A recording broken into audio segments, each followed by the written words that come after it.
एगो तो राम जी के जो खीर से जन्म भइल बा उनको हनुमान जी को वही खीर से जन्म भइल बा। सुरचला नाम के अप्सरा चील के रूप धैले रही लेके उड़ गई अंजनी भी गिरा देले अंजनी खा के लिए को गरब हो गई। कोई प्रकार से हनुमान जी के जन्म बतावल जाता है। को वाल्मीकि रामायण में ये बात आई। कुंजर के कन्या के नाम अंजना रहली। केसरी से विवाह भइल। ऐसन वरदान मेरे की इच्छा से रूप सुंदर अंजना बनावत रही है। ऐसे कहे के भाव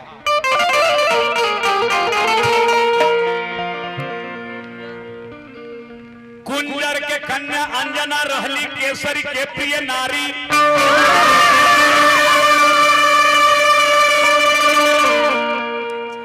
इच्छा से वो रूप धरत रही घूमत रही बनहारी।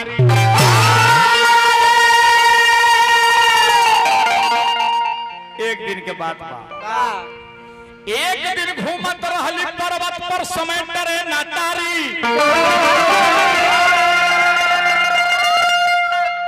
परल नजरिया पवन देव के देखले रूप निहारी। एगो बाबा के माला से सम्मानित कर ऐसा काम करवा देने न हमने के बहुत प्रयास करी आवत फिर तरह से के घरी गुरमीट बनेले चला तरह से देहाती कमलवा। हां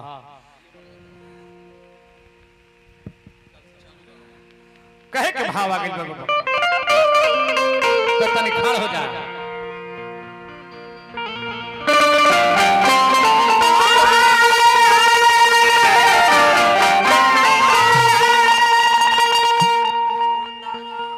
एक दिन अंजना सुंदर रूप बना के पर्वत पर घूमत रही है।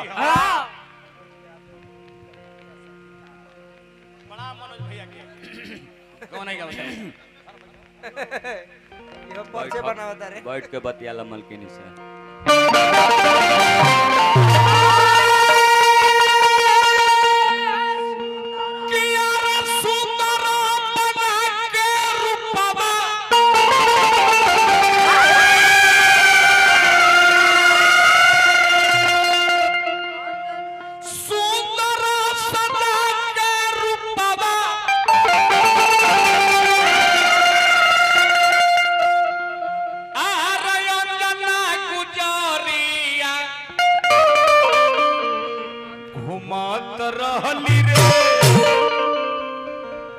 घुमत रहली रे पर्वत के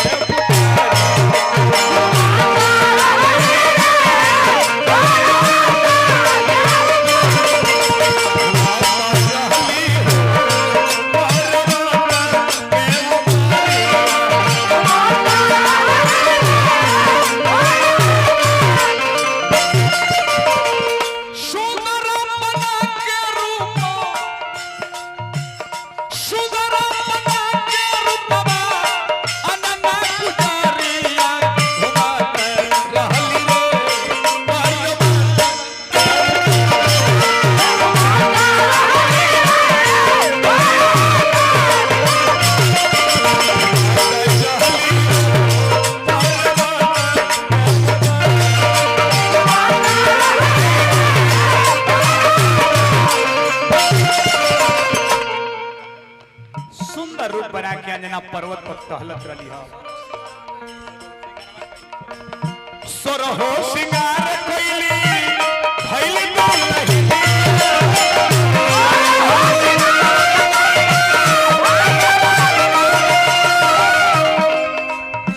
अरे मिजाज में कर क्या बेटा हरेंद्र भाई हो।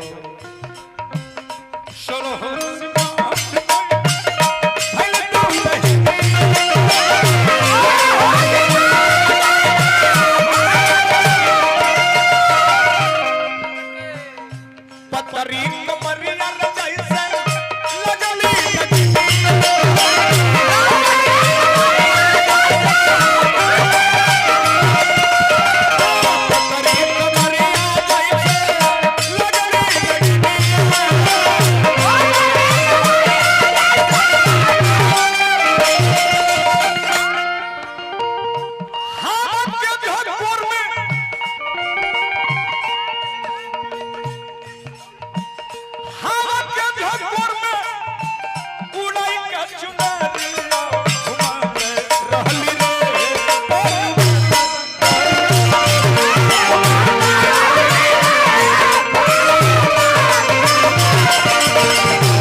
हमारा हरिंदर भैया की ओर से पुरस्कार, स्वीटी ले लो।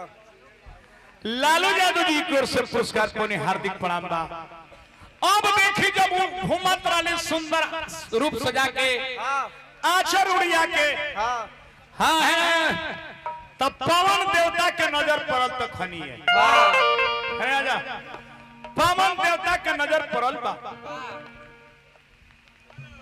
बजरंग दल क्लब के अध्यक्ष नीरज गुप्ता जी की ओर से 1000 रुपए का पुरस्कार नीरज भैया के हार्दिक प्रणाम बा। बहुत बहुत बड़ समाज सेवी है।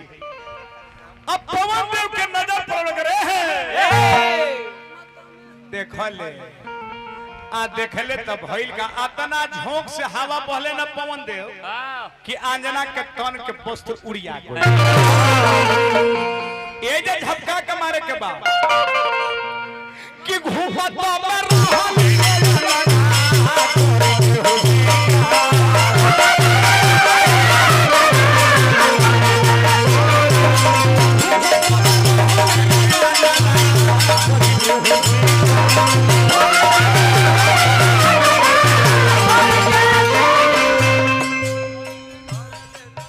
रवि रेणुकोट भाई के पुरस्कार बा। हार्दिक हार्दिक प्रणाम बा। परले नजरिया पवन के परले हो नजरिया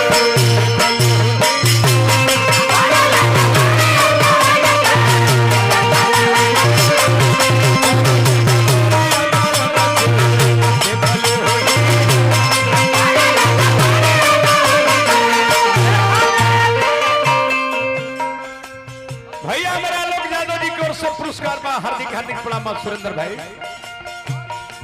तब भाई का पवन देवता अंजना के पूरा चीर के हरण कर ले हरि ले लचीरा पवन दी भइली रे मुरुगा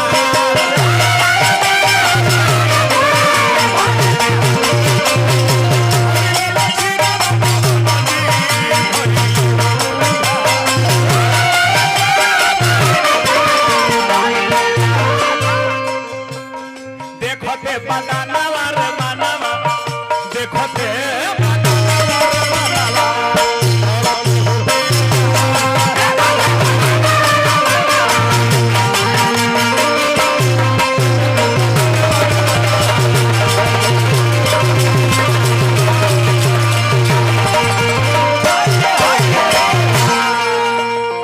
बसंतपुर विश्वकर्मा पूजा समिति बड़ी बड़ी रुपए के पुरस्कार सुरेंद्र भाई देनी हार्दिक हार्दिक प्रणाम बा। जाके नहीं खे। अब देखी जब वस्त्र के हरण कर ले हाँ अंजना संगे अलिंगन कइले तो अंजना के गर्भ रह गई। हाँ अब अंजना लगली रोवे तू हमरा पति धर्म के नष्ट कइला। हाँ पवन देवता वरदान देतर कि नहीं अंजना नहीं तुम्हारा पति धर्म नहीं नष्ट होगा। नहीं हम तुम्हें वरदान देते हैं कि तुमको एक बलशाली पुत्र पैदा होगा होगा। तुमको कुछ नहीं नष्ट होगा और उस पुत्र को दुनिया जानेगा। अब समय पा करके अंजना एगो पहाड़ के गुफा में एगो लड़का के जन्म देता रही। हाँ हाँ वही हनुमान जी भइले कैसे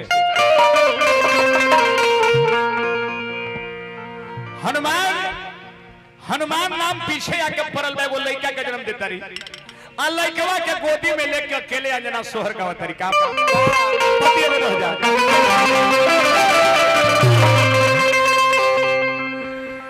कि यार बबुआ हमारा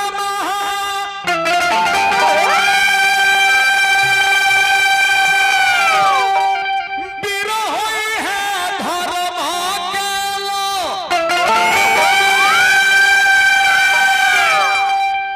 लकीर होई है हो ला ला ला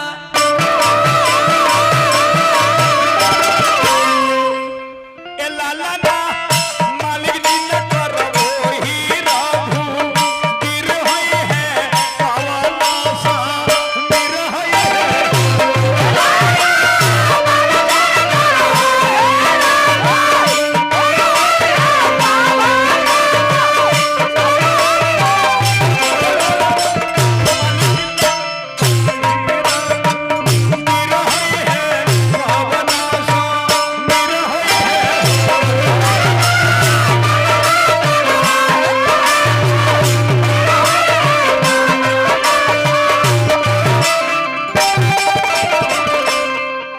हनुमान जी के जन्म उत्सव हमरा लोग भाई बड़ी रुपया के पुरस्कार देने अगना के भाग दूरा के सुहाग बन रहे बड़ा भाग होला तो सोहर मंगल के लोग श्रवण करे ले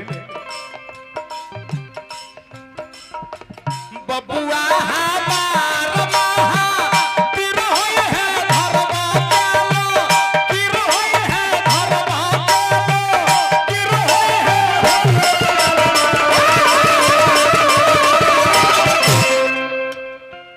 ए लाला मालिक जी कर ओही राधू तीर होय है पवना सा तीर होय है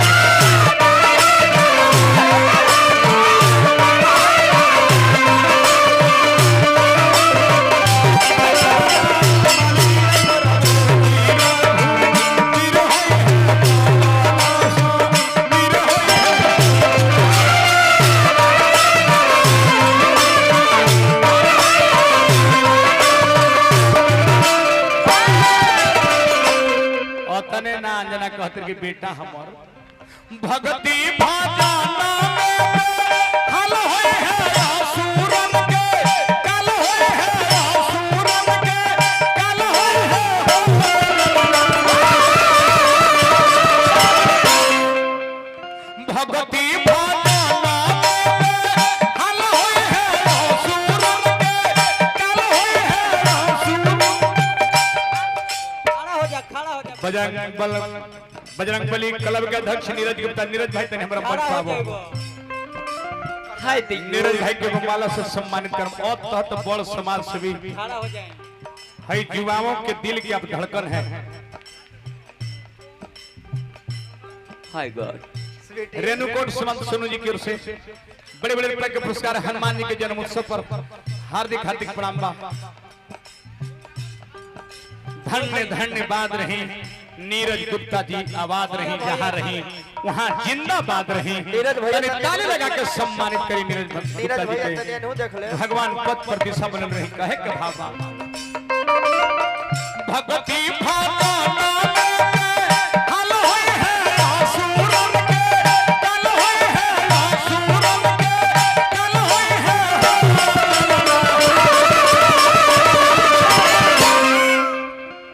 ए ला ला ला गाव सुवर साना हीरो होय है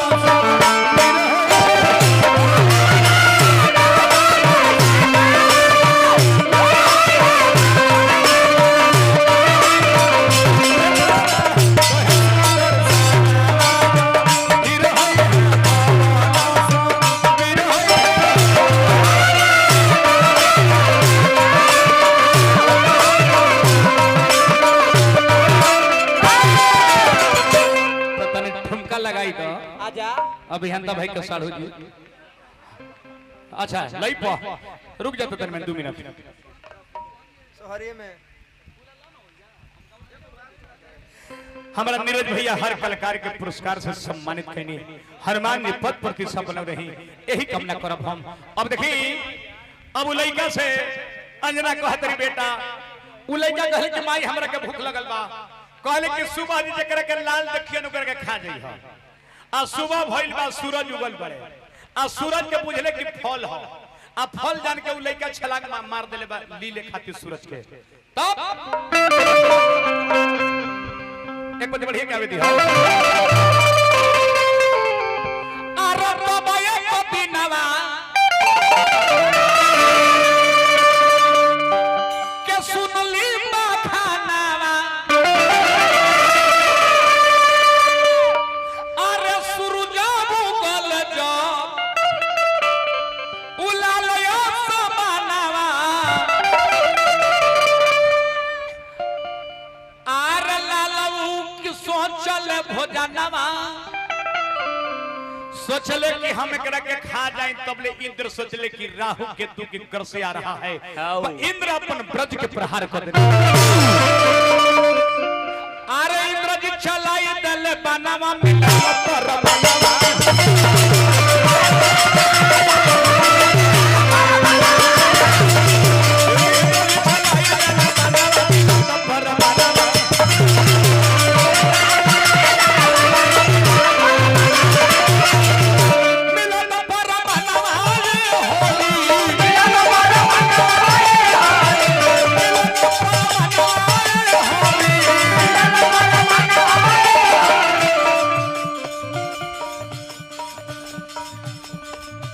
नीरज कुमार गुप्ता जी प्रधान पद के प्रत्याशी, सहयोगी शिव कुमार पासवान प्रधान पद प्रतिष्ठा बने। नीरज भाई जाई हम हनुमान जी से कहते नहीं, अरे वह प्रधान बनो और सुदर्शन यादव के बुलाई, जब प्रधान में खड़ा हो तो हमरा लगे फोन करो।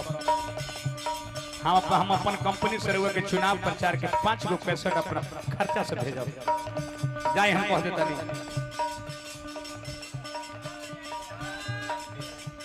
हमरा जन जन के चहेता जीवाओं के दिल के धड़कन प्रधान पद के प्रत्याशी नीरज गुप्ता जी के ओर से हार्दिक हार्दिक पुरस्कार, हार्दिक हार्दिक प्रणाम। मिलन परवाना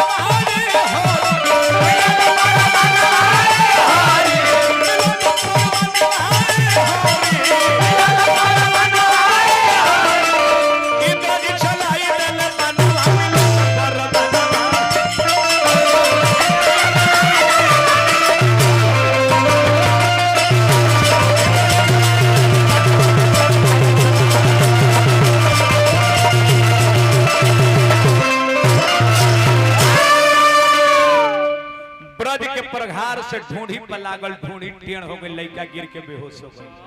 अब अंजना लगली छाती पीट के रोवे। इंद्र जी पवन देव देखने के हमार लड़का के हाल, पूरा पवन के धर के बांध लेली पवन देव। आ जब पवन के बांध लेली तो पूरा सृष्टि विलय की ओर चल दिलस। सारा देवता लोग हाथ जोड़ के त्राहिमाम त्राहिमाम। पवन देव कहले कि पहले हमर लड़का के जिंदा कर लो। तो सब देवता उ लड़का के वरदान देता रहे। ढूंढी में लागल, हनु के मतलब ढूंढी होला, हनुमान लड़का के ढूंढी टेढ़ हो गई। हनु के मतलब ढूंढी होला, ऐसे लड़का के नाम पड़ल हनुमान। और लड़का के जब जिंदा भइले तो सारा देवता लोग वरदान देता रहे। का अस्त्र शस्त्र न मार सकेगा दिए ब्रह्मा वरदान, इच्छा मृत्यु इंद्र जी भी हले, जय जय जय हनुमान।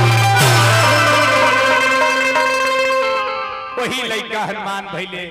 आज इनका के हमने के बजरंग अखाड़ा में पूजा के रूप में उपस्थित भइल बनी जा।